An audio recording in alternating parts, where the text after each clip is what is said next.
Hai Sobat Wiki, berjumpa lagi dalam Top 5 News of the Week bersama saya Sarah Dita dan juga saya Melia Istighfaroh. Kita akan membacakan 5 berita terpopuler pada minggu ini. Wakil Menteri Hukum dan HAM Edy Hiary mengatakan jika menteri yang terlibat kasus korupsi layak untuk dihukum mati. Dua menteri yang dimaksud oleh Edy Hiary adalah mantan Menteri Kelautan dan juga Perikanan Edi Prabowo dan juga mantan Menteri Sosial yakni Juliari Batubara. Sementara itu, Edi Prabowo mengatakan jika dirinya siap bertanggung jawab termasuk dengan hukuman mati. Seperti diketahui, yang merupakan tersangka kasus suap perizinan benih lobster. Wakil Menteri Hukum dan HAM Edward Omar Syarif Harij atau Edy Harij sebelumnya menilai jika dua mantan menteri yang tersandung korupsi layak dituntut hukuman mati. Dua mantan menteri yang dimaksud adalah Edi Prabowo, mantan Menteri Kelautan dan Perikanan, serta Juliari Batubara, mantan Menteri Sosial. Mantan Menteri KKP Edi Prabowo mengatakan siap bertanggung jawab termasuk dihukum mati jika dirinya terbukti bersalah. Ia merupakan tersangka dalam kasus dugaan suap perizinan ekspor benih lobster di Kementerian Kelautan dan Perikanan. Pernyataan tersebut diucapkan Edi di pelataran Gedung Merah Putih KPK Jakarta Selatan pada Senin 22 Februari. Pernyataan itu muncul ketika Edi ditanya soal kemungkinan bawahannya menemui para eksportir benih-benih lobster. Edi mengatakan apabila ia tahu dia akan melarang mereka. Edi secara tidak langsung membantah melakukan korupsi. Dia mengatakan kalau mau korupsi, maka tak perlu harus menerbitkan aturan baru, yaitu izin mengekspor benur. Mantan politikus Gerindra ini mengatakan ada banyak korupsi di Kementerian KKP. Dia mencontohkan salah satu peluang korupsi adalah perizinan kapal. Edi mengatakan sebelumnya butuh 14 hari untuk izin itu keluar. Namun ia mengklaim berhasil memangkas waktu keluar izinnya hanya dalam 1 jam. Selain itu, anak asuh Prabowo ini juga mengklaim bahwa semua yang dilakukannya adalah untuk kepentingan masyarakat. Meski demikian, dia mengatakan tidak akan lari bila dianggap salah. Ia akan mengikuti proses hukum yang ada.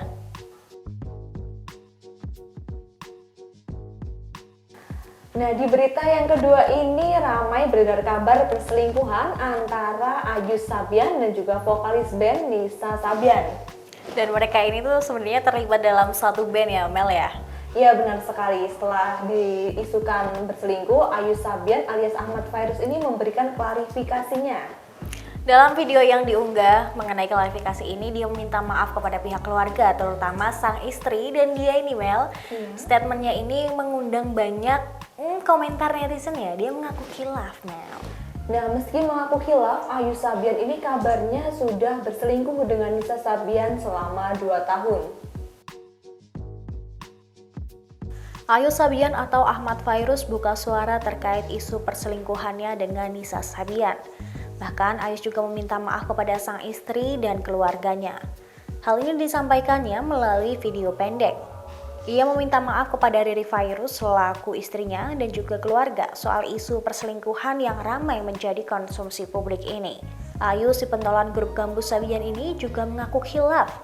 Dalam video itu, Ayus hanya menjelaskan seperlunya dan tak menyebut nama Nisa Sabian. Ia menutup klarifikasi tersebut dengan meminta doa supaya dirinya menjadi pribadi yang lebih baik lagi. Sebelumnya, isu Ayus selingkuh dengan Nisa Sabian juga dibenarkan oleh pihak keluarga Ayus. Meski sebelumnya Ayus sempat bungkam atas mencuatnya kasus hubungan terlarangnya dengan Nisa Sabian. Dikutip dari surya.co.id, pihak keluarga kecewa karena Ayus lebih memilih Nisa Sabian ketimbang sang istri sah. Terbongkarnya kasus ini dimulai saat istri Ayus, Riri Fairuz, menggugat cerai sang suami. Saat ditanyai, dirinya mengaku memilih berpisah karena masalah orang ketiga dan KDRT. Riri kemudian mengatakan fakta mengejutkan. Ia menyebut Nisa Sabian adalah seorang pelakor. Nisa dituding sebagai salah satu orang yang membuat rumah tangga Riri dan Ayus di ujung tanduk. Dari pengakuannya, Riri mengetahui skandal perselingkuhan suaminya dengan Nisa Sabian sejak 2019, tepatnya pada bulan Juli. Namun dirinya saat itu memilih diam karena memiliki tanggungan anak. Terbaru, sang adik kandung Ayus Sabian, Fadila Nova, mengatakan hal yang mengejutkan pula. Ia membeberkan bagaimana Riri Fairuz bisa mengetahui hubungan perselingkuhan itu. Perselingkuhan Ayus dan Nisa terbongkar dari pesan singkat sang vokalis di telepon genggam Ayus yang lupa terhapus. Hujan yang mengguyur kota Semarang belakangan ini mengakibatkan beberapa daerah mengalami banjir. Bahkan banjir yang merendam kota Semarang ini mengakibatkan rumah dinas Gubernur Jawa Tengah Ganjar Pranowo ikut terendam. Ya betul sekali Mel. Ada salah satu juga warganet yang mengatakan jika banjir yang terjadi di Semarang ini merupakan kiriman dari wilayah Ungaran. Dan beberapa juga menyalahkan Ganjar atas terjadinya banjir ini. Akan tetapi, di media sosial Twitter, Ganjar pun membalas akun tersebut dengan mengatakan yang patut disalahkan atas kejadian ini adalah dirinya. Beredar di media sosial komentar warganet tentang permasalahan banjir yang terjadi di kota Semarang. Warganet menilai seorang kepala daerah patut disalahkan jika ada peristiwa banjir yang menimpa suatu daerah. Komentar itu diposting oleh akun @aditya180204 pada Selasa malam di Twitter. Komentar itu berbunyi, padahal kalau mau Pak Ganjar Pranowo bisa menyalahkan wali kota lalu salahkan air kiriman dari Ungaran, tulis akun tersebut. Ganjar pun lantas meretweet akun itu dan menyatakan bahwa dirinya patut disalahkan soal banjir di kota Semarang. Ia juga membela para anak buahnya dengan mengatakan mereka sudah bekerja dengan baik. Ganjar juga menilai jika dia yang paling patut disalahkan atas banjir di Pekalongan, di Kudus dan juga Kota Pati dan Semarang. Setidaknya, Ganjar sudah melakukan berbagai upaya untuk mengatasi masalah banjir yang melanda di kota Semarang supaya tidak berlarut-larut. Akan tetapi, memang tidak banyak masyarakat yang mengetahui apa yang sudah ia kerjakan. Ganjar memaparkan jika pada malam hari ia masih berupaya agar banjir yang terjadi di beberapa daerah Semarang bisa diselesaikan dengan cepat dan tepat. Sebagai pemangku kebijakan, Ganjar bersedia mengambil alih tanggung jawab soal penanganan banjir agar semua bisa bekerja dengan tenang. Ia pun mengapresiasi petugas yang ada di lapangan yang sudah bekerja keras mengatasi persoalan banjir yang melanda di kota Semarang. Di sisi lain, Ganjar juga menyoal permasalahan sampah yang menyebabkan saluran pompa air tersumbat. Untuk itu, ia meminta dukungan masyarakat agar senantiasa peduli terhadap lingkungan sekitar.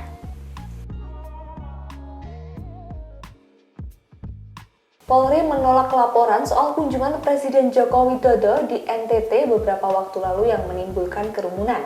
Presiden Joko Widodo dilaporkan oleh Koalisi Masyarakat Anti Ketidakadilan atas dugaan pelanggaran protokol kesehatan ketika kunjungan kerja di Maumere, Nusa Tenggara Timur.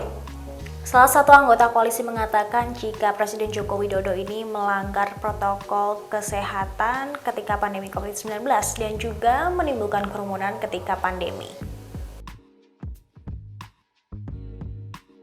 Polri menolak laporan soal kunjungan Presiden Joko Widodo di Maumere NTT yang menimbulkan kerumunan.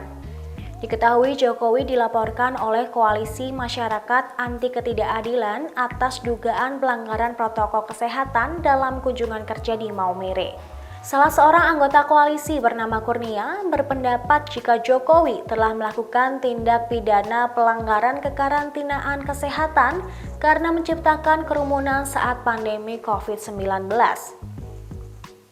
Menurut dia, kegiatan Jokowi yang membagi-bagikan bingkisan dari atas mobil hingga menimbulkan kerumunan bertolak belakang dengan semangat pemerintah menekan laju penularan virus corona. Kurnia menegaskan, sebagaimana sering dikatakan pemerintah, keselamatan rakyat merupakan hukum tertinggi. Kendati begitu, laporan tersebut ditolak oleh polisi. Kurnia pun mengaku kecewa. Dengan tidak diterbitkannya laporan polisi di atas laporan mereka, Kurnia mempertanyakan asas persamaan kedudukan di hadapan hukum. Apakah masih ada di Republik ini? Seperti diketahui, kunjungan Jokowi ke Maumere NTT pada Selasa lalu menimbulkan kritik publik. Kerumunan yang terjadi di Maumere diabadikan melalui sejumlah rekaman video yang beredar luas di media massa. Saat itu, Presiden hendak meresmikan bendungan Napungate di Kabupaten Sika. Namun sejak pagi hari, warga Sika sudah ramai menunggu kedatangan Jokowi di tepi jalan. Saat keluar dari bandara, tepatnya di Kelurahan Wayoti Maumere, mobil Jokowi langsung disambut kerumunan warga. Meski dilarang merapat, warga tetap nekat menerobos pengamanan pas Pamres dan aparat keamanan. Mereka terus diadang, Jokowi pun akhirnya menunjukkan diri melalui atap mobil yang terbuka. Ia melambaikan tangan ke arah warga, badannya pun ikut bergerak ke kanan dan ke kiri. Warga yang riuh bertepuk tangan, melambaikan tangan dan mengarahkan ponsel ke presiden untuk mengabadikan momen.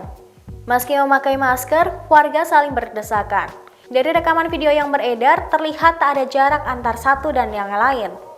Tak lama, Jokowi nampak melempar souvenir dari mobil ke arah warga yang lagi-lagi disambut dengan keriuhan. Terima kasih sudah nonton. Jangan lupa like, subscribe, dan share ya.